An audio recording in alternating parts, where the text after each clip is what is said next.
Hi hello welcome back to channel study with music. അപ്പം നമ്മുടെ ഇന്നത്തെ ഒരു വ്ളോഗ് എന്ന് പറയുന്നത് വ്ളോഗ് നമ്പർ 10 ആണ്. Day 2 of 10 days NEET study challenge. ഇത് ഞാൻ മെയ് 23 എടുത്ത വീഡിയോ ആണ്.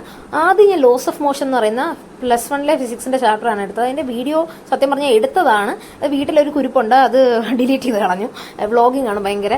അപ്പോൾ പുള്ളിക്കാരെടുത്തയുടെ വ്ളോഗിന്റെ കൂടെ എന്റെ വ്ളോഗും ഡിലീറ്റ് ചെയ്ത് കളഞ്ഞു. അപ്പോൾ പിന്നീട് ഞാൻ എടുത്തത് ഫിസിക്സ് ആണ്. ഫിസിക്സിന്റെ ഫണ്ടമെന്റൽസ് ആണ് എടുത്തത്. സൈലത്തിന്റെ ലൈവ് ഉണ്ട് ഇപ്പം നീറ്റിന്റെ ചാനലിൽ. ഫണ്ടമെന്റൽസ്, അതായത് ബേസിക്സ് തൊട്ടുള്ള പഠിപ്പിക്കുന്നത്. അപ്പം തുടക്കം തൊട്ട് എനിക്ക് കാണാൻ പറ്റിയിട്ടില്ലായിരുന്നു. ഇപ്പോഴല്ലേ നമ്മൾ പ്രിപ്പറേഷൻ തുടങ്ങുന്നത്. അപ്പോൾ ഇപ്പം ഞാൻ 1 to 3 വരെയുള്ള ക്ലാസ്സസ് ലൈവുകൾ അങ്ങിരുന്ന് കണ്ടു.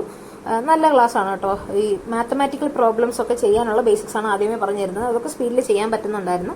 അത് ഏകദേശം അറിയാം, അതുകൊണ്ട് അതൊക്കെ സ്പീഡിൽ ചെയ്യാൻ പറ്റുന്നുണ്ടായിരുന്നു. പിന്നീട് ഫിസിക്സിന്റെ അങ്ങനെ കഴിഞ്ഞു. അടുത്തത് ഞാനൊരു അൺബോക്സിംഗ് വീഡിയോ ആണ് കേട്ടോ ചെയ്തേക്കുന്നത്. ഉയരെ ബാച്ചിന്റെ ബുക്ക് ഇപ്പോഴാണ് വരുന്നത്. ഒരു 21 ആയപ്പോഴാണ് വരുന്നത്. ഞാനപ്പോൾ അന്ന് എടുത്ത അൺബോക്സിംഗ് ആണ്. പിന്നെ ഇതുവരെ ഇടാൻ പറ്റിയില്ല, അതുകൊണ്ട് ഈ വീഡിയോയുടെ കൂടെ ഞാൻ കൊടുത്തേക്കാം. നല്ല ബുക്സ് ആണ്. ഇപ്പോൾ ഏകദേശം 1 മാസമായി ഞാൻ ബാച്ചിൽ ചേർന്നിട്ട്. ഇപ്പോഴാണ് കിട്ടുന്നത്, കുറച്ച് ലേറ്റ് ആയിപ്പോയി. കുഴപ്പമില്ല, പക്ഷെ നല്ല ബുക്സ് ആണ്. ഇഷ്ടംപോലെ PYQs ഉണ്ട്. അതുപോലെ ഒരുപാട് ഓരോ ചാപ്റ്ററിൽ നിന്ന് ഒരുപാട് ക്വസ്റ്റ്യൻസ് ഉണ്ട്. നല്ല ബുക്സ് ആണ്. പിന്നെ അടുത്തതായിട്ട് ഞാൻ എടുത്തത് ബോട്ടണിയാണ്. 3 മണിക്കാണ് പിന്നെ ഇരുന്നത്. അത്ര നേരം റെസ്റ്റ് ആയിരുന്നു. ബോട്ടണി ബയോളജിക്കൽ ക്ലാസിഫിക്കേഷൻ എന്നുള്ള ചാപ്റ്റർ ആണ് ഈ ബേസിക്സിനകത്ത് പഠിപ്പിക്കുന്നത്. അപ്പൊ അത് ഞാൻ അറിയാവുന്ന ഭാഗമൊക്കെ അങ്ങ് സ്കിപ്പ് ചെയ്ത് വിട്ടിട്ട് അറിയാത്തതൊക്കെ എഴുതിയെടുക്കുന്നുണ്ടായിരുന്നു.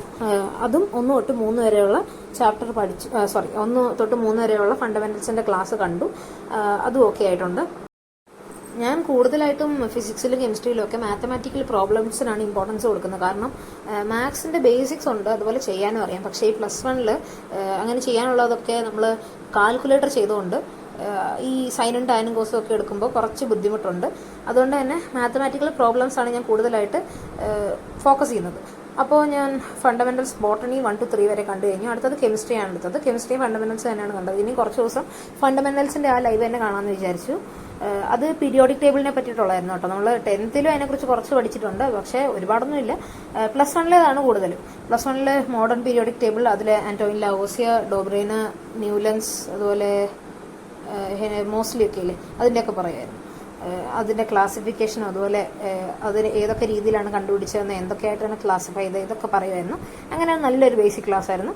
കെമിസ്ട്രി നന്നായിട്ട് പോയി. അപ്പോൾ ഇത്രയൊക്കെ ഞാൻ ഇന്ന് പഠിച്ചിട്ടുണ്ടായിരുന്നുള്ളൂ. ഇത്രയേ ഉള്ളൂ നമ്മുടെ വീഡിയോ ഇഷ്ടപ്പെട്ടെങ്കിൽ ലൈക്ക് ചെയ്യുക, ഷെയർ ചെയ്യുക, അതുപോലെ നിങ്ങളുടെ സജഷൻസ് ഒക്കെ കമന്റ് ചെയ്യുക.